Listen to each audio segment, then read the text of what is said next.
ल आज चाहिँ म इटरीको यो खनारको चाहिँ भाइरल झरना बुढी खोला झरनामा चाहिँ आएको छु अहिले।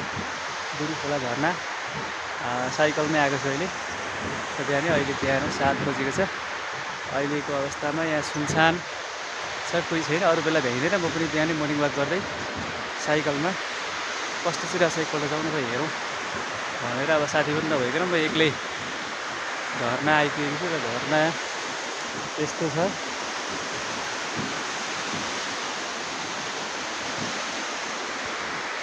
अहिले चाहिँ यहाँ एकदमै व्यवस्थित गरेको रहेछ। यो पार्किङको व्यवस्था पनि गरेको रहेछ र यतातिर खाजा खानेहरू क्याम्पहरू पनि व्यवस्था पनि गरेको रहेछ। र अहिलेको एकदमै लेटेस्ट झरना बुढी खोला झरना खनारमा छ। यो चाहिँ खनारको हाइवेदेखि लगभग 3 किलोमिटर जस्तै होला, 3 किलोमिटर जति होला।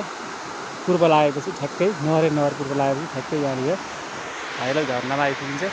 र तपाईँहरू पनि आउनु होला, भिजिट गर्नु होला भाइरल झरना।